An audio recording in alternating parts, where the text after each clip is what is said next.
महाराष्ट्रामध्ये सध्या पंचवार्षिक निवडणुका आल्या की जनता आणि कार्यकर्ते तसेच पक्षप्रमुख उमेदवार जे निवडणुका लढणार आहेत सगळ्यांचंच लक्ष आणि जीव अगदी टांगणीला लागलेला असतो। त्याचं कारण म्हणजे या पंचवार्षिक निवडणुकांमध्ये ज्यांना निवडून दिलं असतं ते उमेदवार आणि नगराध्यक्ष आम्ही म्हणतात कामं करतो, पण जनता म्हणते की कामं आहेत कुठे तुमची?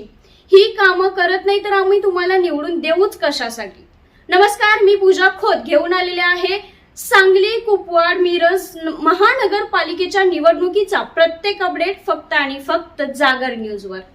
तर या निवडणुकांच्या पार्श्वभूमीवर पाहत रहा की जनता यावेळी नेमका कारभार कुणाच्या हातात देणार, या महानगरपालिकेमध्ये भवितव्य कोण कुणाचं घडवणार आणि जनता ही साथ कोणाला देणार, या संदर्भात प्रत्येक बातम्या प्रत्येक अपडेट पाहण्यासाठी पाहत रहा फक्त आणि फक्त जागर न्यूज।